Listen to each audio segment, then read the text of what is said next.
भारत माता की इनकलाब वंदे।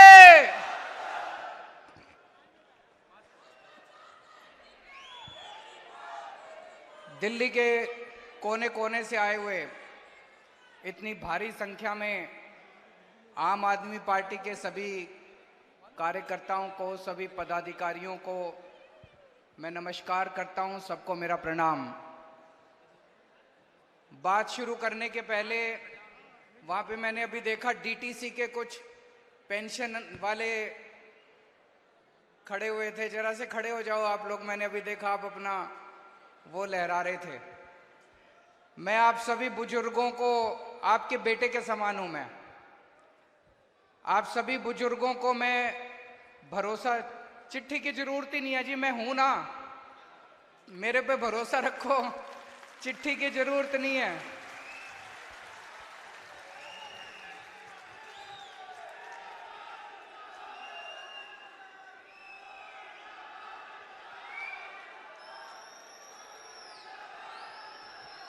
आपकी जानकारी के लिए बता दूं, हमारी पहले 2 मिनट में पेंशन वालों की बात पूरी कर लूं, फिर अपनी बात पे आएंगे।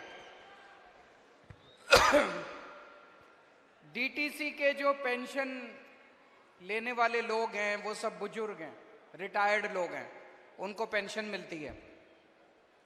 हमारी सरकार बनने के पहले आप लोगों को पेंशन नहीं देते थे। ये लोग खूब तंग करते थे, कहते थे फंड बनाओ, डीटीसी देगी। डीटीसी तो घाटे में चल रही है, कहां से पेंशन देगी।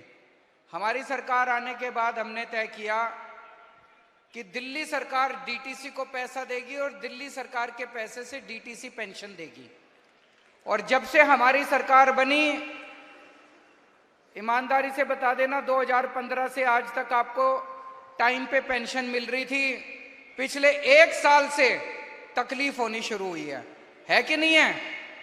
पिछले 1 साल से इन्होंने तकलीफ करनी चालू की है। पर अभी अभी मैंने ट्रांसपोर्ट मिनिस्टर से भी बात करी, फाइनेंस मिनिस्टर से भी बात करी। इसके ऊपर मैं लगा हुआ हूं, थोड़े दिन और दे दो, आपकी पुरानी सारी 3 महीने की पेंशन बकाया है ना, ये 3 महीने की भी मिल जाएगी। आगे से टाइम पे दिलवाया करेंगे।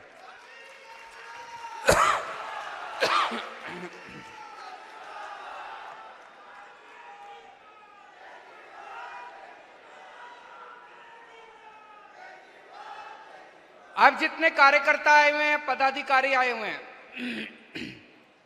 सबसे पहले मैं आप सब लोगों को बधाई देना चाहता हूं कि आप सब लोग दुनिया की सबसे तेजी से बढ़ती हुई पार्टी का हिस्सा हैं।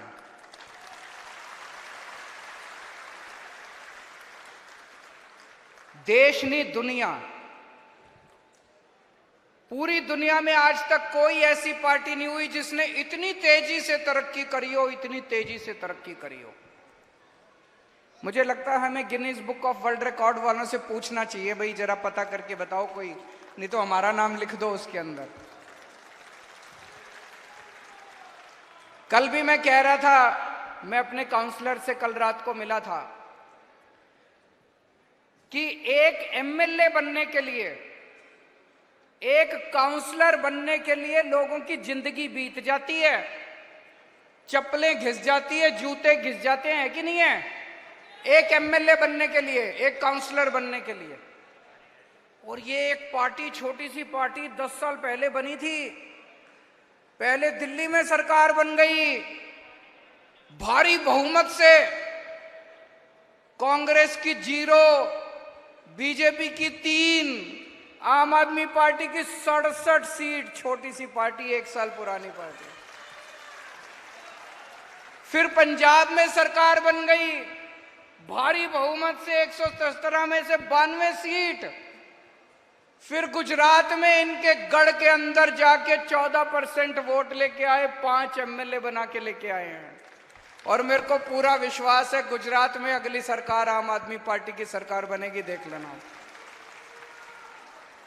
फिर गोवा गए, गोवा में 2 एमएलए बन गए हमारे दोस्तों। जितनी, और अब राष्ट्रीय पार्टी का दर्जा आपकी पार्टी को मिला है। पूरे देश में तीसरे नंबर पे आ गए। कहने को तो 1350 पार्टियां हैं अपने देश में, रजिस्टर्ड पार्टियां 1350। हम 1350 पार्टियों को पीछे छोड़ के आज बस बीजेपी, कांग्रेस, आम आदमी पार्टी तीसरे नंबर की सबसे बड़ी पार्टी है। और जितनी तेजी से बढ़ रही है, मेरा दिल कहता है कि एक दिन कांग्रेस और बीजेपी को भी पीछे छोड़ के देश के ऊपर आम आदमी पार्टी का राज होगा। तो बहुत तेजी से आम आदमी पार्टी बढ़ रही है, तो जाहिर तौर पे आपके खिलाफ बड़े बड़े षड्यंत्र रचे जाएंगे।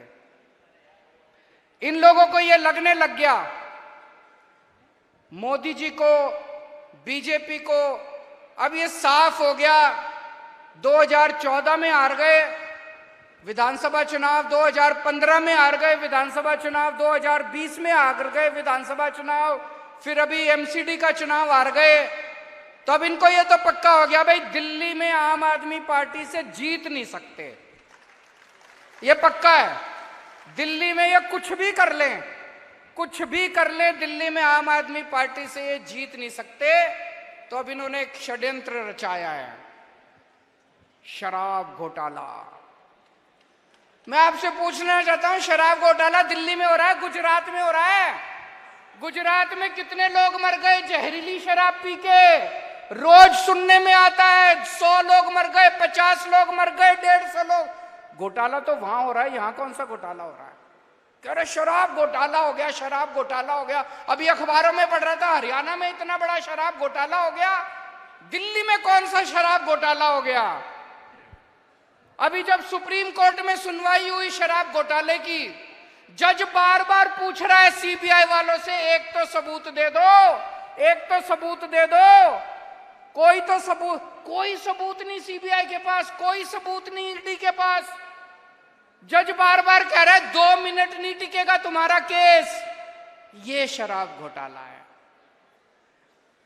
और एक फर्जी शराब घोटाला बना के उन्होंने हमारे संजय सिंह जी को गिरफ्तार कर लिया, सत्येंद्र जैन को गिरफ्तार कर लिया, मनीष सिसोदिया को गिरफ्तार कर लिया, विजय नायर को गिरफ्तार कर लिया, अब ये मुझे गिरफ्तार करने जा रहे हैं।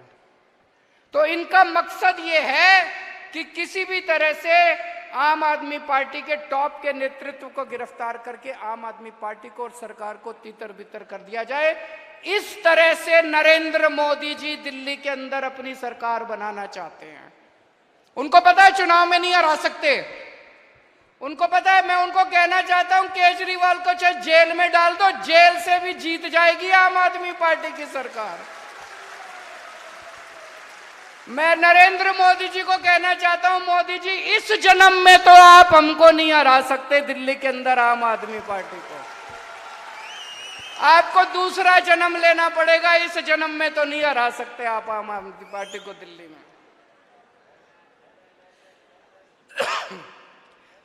इसका सबसे बड़ा कारण क्या है?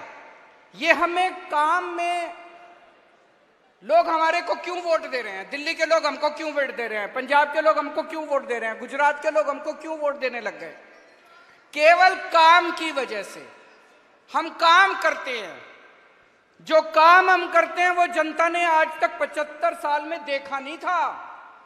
जो काम हमने पहली बार सरकारी स्कूलों को चमका दिया, कभी किसी ने शिक्षा की बात ही नहीं करी राजनीति के अंदर, कभी किसी ने कहा ही नहीं कि हमको वोट दे दो, हम आपके स्कूल बनवा देंगे, कभी किसी ने कहा ही नहीं हमको वोट दे दो, हम आपके इलाज का इंतजाम कर देंगे।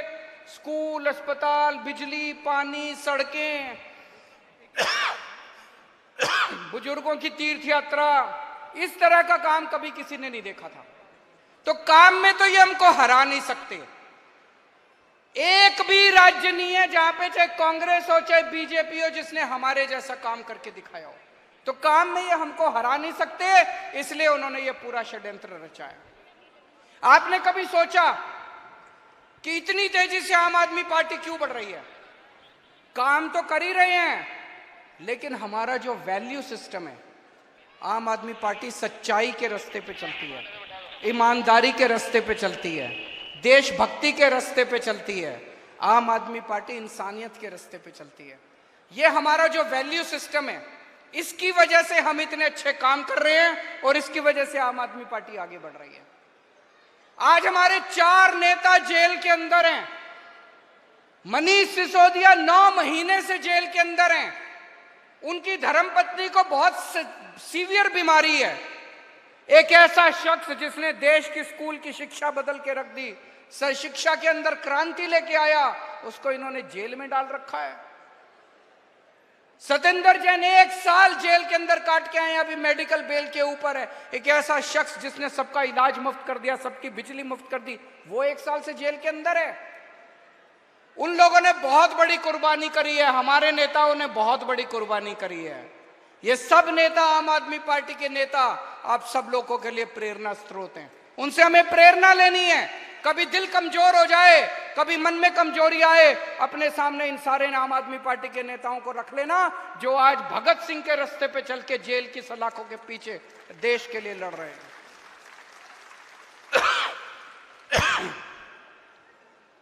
क्या नरेंद्र मोदी जी ईमानदार हैं? क्या नरेंद्र मोदी जी भ्रष्टाचार के खिलाफ हैं?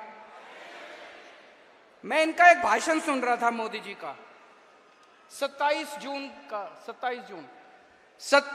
जून को भोपाल में एक रैली में प्रधानमंत्री जी ने कहा कि एनसीपी बहुत ही भ्रष्ट पार्टी है, एनसीपी के नेता बहुत ही भ्रष्ट हैं, 70,000 करोड़ रुपए का घोटाला कर दिया।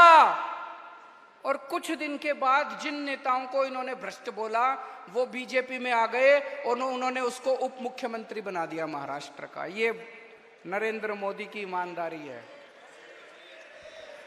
इन्होंने वेस्ट बंगाल, पश्चिम बंगाल के अंदर एक नेता था शुवेंदु अधिकारी, टीएमसी का, धो धो के इन्होंने गालियां दी। उसका नाम शारदा स्कैम में आया, उसका नाम Sharada chit fund scam, Narada scam, पता नहीं किस किस स्कैम में आया। वो बीजेपी में आ गया, उसके सारे स्कैम पाप धुल गए। बीजेपी में आने के बाद सारे पाप धुल गए।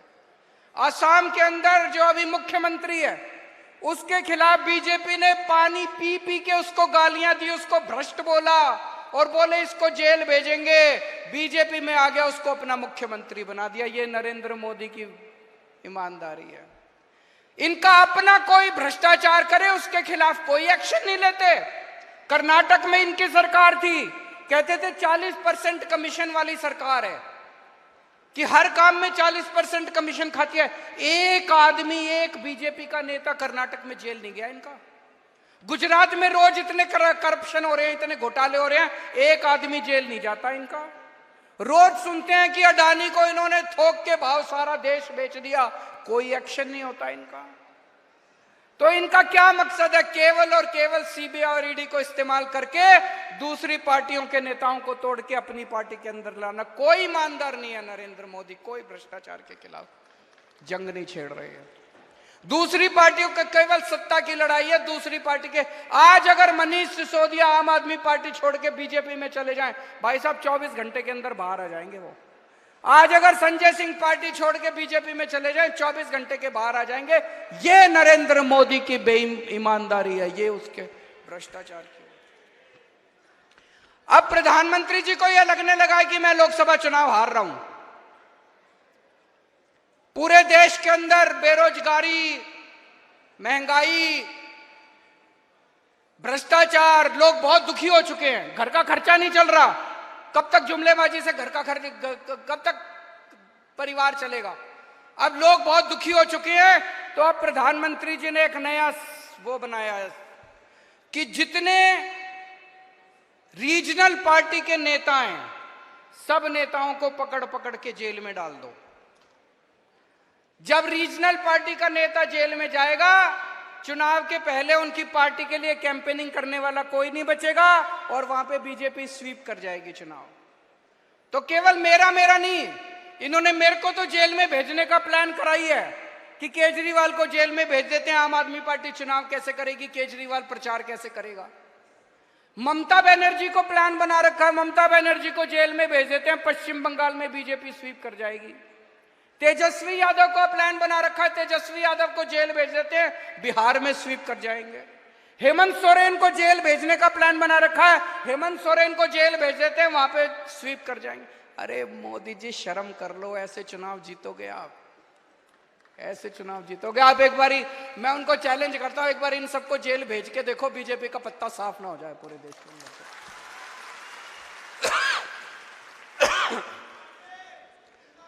हम लोग जेल जाने से नहीं डरते, जेल हमारे लिए भूषण है। एक क्रांतिकारी के लिए जेल भूषण होती है। हम लोगों को जेल का कोई डर नहीं है। मैं जेल एक बारी 15 दिन रह के आया था, अंदर ठीक ठाक इंतजाम होता है। आप भी कभी जेल जाओ तो चिंता मत करना। अगर भगत सिंह इतने दिन जेल रह सकते हैं, मनीष सिसोदिया 9 महीने जेल रह सकता है, सतिंदर जैन 1 साल जेल रह सकता है, तो मेरे को जाने में क्या दिक्कत है? मैं भी चला जाऊंगा, मेरे को जेल जाने का फर्क नहीं पड़ता। लेकिन हमारे सामने प्रश्न है और हमें सत्ता का लालच नहीं है। 49 दिन के बाद इस्तीफा दिया था, कोई अपनी चौकीदार की नौकरी से इस्तीफा नहीं देता। किसी ने मेरे से इस्तीफा मांगा नहीं था 49 दिन के बाद। मुझे लगता है दुनिया का पहला मुख्यमंत्री हूं जिसने अपनी मर्जी से 49 दिन के बाद इस्तीफा दे दिया था। इस्तीफा मैं अपने जूते की नोक पे लेके चलता हूं, मेरे को कोई मुख्यमंत्री की कुर्सी का लालच नहीं है। लेकिन हमें यह देखना है इनका ये जो षड्यंत्र है, इस षड्यंत्र के अंदर अपने को नहीं फंसना। तो मुझे इस्तीफा देना चाहिए या मुझे जेल से सरकार चलानी चाहिए, इस बारे में मैं अलग अलग लोगों से सबसे चर्चा कर रहा हूं। इस बारे में मैंने अपने सारे विधायकों से भी चर्चा की थी, फिर सारे काउंसलर से चर्चा की, आज मैंने सारे वॉलंटियर्स के साथ चर्चा की है और अब आप लोगों की जिम्मेदारी लगा रहा हूं मैं। दिल्ली की जनता ने हमें बहुत प्यार दिया है, हम दिल्ली की जनता की मर्जी के बिना कुछ नहीं करेंगे। जो दिल्ली की जनता कहेगी हम वही करेंगे, है कि नहीं है? तो अब आप लोगों को दिल्ली में घर घर जाना है, घर घर जाके जनता से पूछना है क्या करना चाहिए, नुक्कड़ सभा करनी है।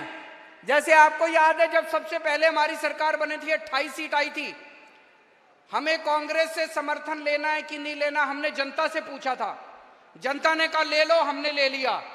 अभी ये भी एक वैसा ही, हम दोराहे के ऊपर खड़े हैं, पार्टी दोराहे के ऊपर खड़ी है। आप लोगों को घर घर जाना, जाएंगे सब लोग, समय देना पड़ेगा, मेहनत करनी पड़ेगी।